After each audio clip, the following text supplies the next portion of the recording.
हरे कृष्णा।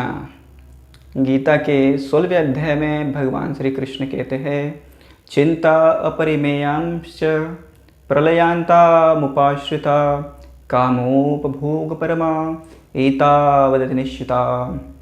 भगवान आगे कहते हैं, आशा पाशशतिर्बद्धा काम क्रोध परायणम इहन्ते काम भोगार्थम अन्येन अर्थ संचयान। तो आसुरी व्यक्ति का गुण भगवान यहाँ पे बता रहे हैं। भगवान कहते हैं प्रलय आने तक इनकी चिंता कभी ख़त्म नहीं होने वाली। इनकी चिंता क्यों नहीं ख़त्म होती? क्योंकि वो इस शरीर में आनंद लेना चाहते हैं, वो कदापि संभव नहीं है। चिंता अपरिमेयांश प्रलयांतम उपाश्रिता कामोपभोग परमा। और उनका एक ही विचार होता है कि मुझे एंजॉय करना है। I want to be enjoyer, I just want to enjoy. मुझे मज़ा करना है, मज़ा। ऐसा उनका एक ही उनके दिमाग में होता है, राइट। ये आसुरी प्रवृत्ति का गुण है। तो हमें समझना चाहिए कि भगवान ही एक है। He is actual enjoyer and we are to be enjoyed by him, right. तो भगवान भोगता है।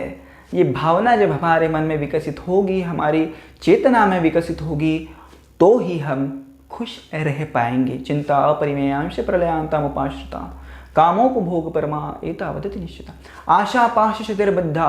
और ये आसुरी प्रवृत्ति के व्यक्ति कैसे होते? आशा पाश से बद्ध होते हैं।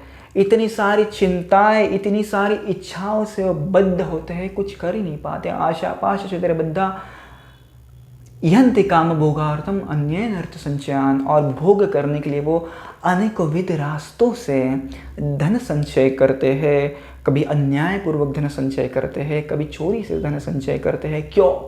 कामोपभोग परमा। क्योंकि उन्हें काम करना है, एंजॉय करना है, राइट। तो ये है आसुरी प्रवृत्ति का गुण। एक छोटी सी कहानी में बताना चाहूँगा कि किस प्रकार से ये आसुरी प्रवृत्ति के व्यक्ति होते हैं और उनकी चेतना कैसे होती है, और यदि हमें उस आसुरी प्रवृत्ति से बाहर जाना है तो हमें क्या करना होगा, राइट। आपने तो ये कहानी सुनी होगी कि एक नाविक और एक ज्ञानी एक बोट से जाते होते हैं, राइट। आपने तो सुनी है कहानी। तो जब जाते हैं तो ज्ञानी कहता है, बच्चे क्या पढ़े हो? तो उसने कहा, हमें तो कुछ पढ़ा नहीं, केवल बोट चलाना आता है महाराज जी। ज्योतिष आता है? बोले नहीं महाराज जी। तो उन्हें बोला, आपका आधा लाइफ, आपका 25% लाइफ चला गया, वेस्ट। फिर से नाविक से पूछा, जो बोट चला रहा था उसे पूछा, आपको भूमिति आता है? भूमिति दैट इज ज्योमेट्री, राइट। तो ज्योमेट्री आता है? बोले नहीं। 50% लाइफ इज वेस्ट। बाद में पूछा, आपको खगोल शास्त्र आता है क्या? खगोल शास्त्र, एस्ट्रोनॉमी, समथिंग लाइक दैट। तो आता है आपको, ग्रह तारों का सब ज्ञान उसमें लेते हैं, राइट। एस्ट्रो आता है आपको? तो उसने कहा, नहीं महाराज, वो भी नहीं आता मुझे। 75% लाइफ इज वेस्ट। और फिर से पूछा, आपको वनस्पति शास्त्र आता है? वनस्पति के बारे में, बॉटनी, राइट। बॉटनी आता है आपको? बोले नहीं। 100% लाइफ इज वेस्ट। तो उस समय बड़ा, आपको पता है कि तूफान आता है और नाविक पूछता है कि आपको तैरना आता है? ज्ञानी बोलता है नहीं महाराज। और जब बोट डूबती है तो नाविक का भी उस ज्ञानी का, पंडित का भी उसमें देहांत हो जाता है। तो मोस्ट इम्पॉर्टेंट थिंग क्या है हमारे लिए, वो हम बेसिकली चर्चा कर रहे हैं कि ये सब चीज़ें ठीक है, ये पैसा होना, दौलत होना, एन्जॉयमेंट होना ठीक है, पर भक्ति भी करनी चाहिए। तो सिमिलर टाइप कभी मौजी व्यक्ति है जो भौतिकवादी व्यक्ति है, वो भक्तों को पूछता है, क्या आप विदेश यात्रा गए हैं घूमने के लिए, मज़ा करने के लिए? भक्त कहता है नहीं, 25% लाइफ इज वेस्ट।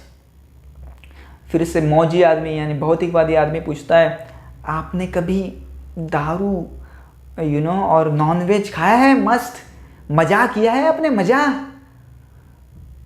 भक्त कहता है नहीं महाराज, 50% लाइफ इज वेस्ट। फिर से पूछता है, आपने धन संचय किया है आपके पोता पोती के लिए, फॉर देयर एन्जॉयमेंट, आपने बहुत सारा धन संचय करना चाहिए, कैसे भी लूट पाट के कुछ तो करो, पैसा कमाओ यार, पैसा। बोलते नहीं महाराज हमने नहीं किया है, 75% लाइफ इज वेस्ट। और उस समय मृत्यु उस भौतिक व्याधि व्यक्ति के सामने आके खड़ी हो जाती है। तो भक्त कहता है भक्ति की है आपने, भक्ति पता है क्या है? भौतिकवादी जो आदमी होता है वो कहता है नहीं महाराज। तो भक्त कहता है आपका 100% लाइफ इज वेस्ट। तो इस प्रकार से यदि हम भक्ति नहीं करेंगे और सब कुछ करेंगे तो कुछ फ़ायदा नहीं है। तो हमें हर रोज़ कुछ ना कुछ भक्ति करनी चाहिए, हमें अकर्म करनी चाहिए। और इसलिए आपने देखा होगा जीसस क्राइस्ट कहते हैं कि if you win everything but if you lose the soul then what the use. जगत में सब कुछ पा लिया पर खुद की आत्मा को हम भुला बैठे तो क्या उपयोग है उस जिंदगी का, राइट। तो इसी प्रकार से यदि हमने सब कुछ कर लिया पर कृष्ण को मृत्यु समय पे याद नहीं कर पाए तो क्या यूज़ है इस जिंदगी का। शास्त्र कहते हैं अंते नारायण स्मृति, अंत काल में नारायण का स्मरण नहीं हुआ तो ऑल लाइफ इज फेल। पूरे जिंदगी का सत्यानाश हो गया यदि अंते नारायण स्मृति नहीं है। तो हमें कुछ ना कुछ ऐसी एक्टिविटी करनी चाहिए कि जिस प्रकार से हम हमारे अंत काल में भगवान का स्मरण कर सके। धन्यवाद। हरे कृष्णा।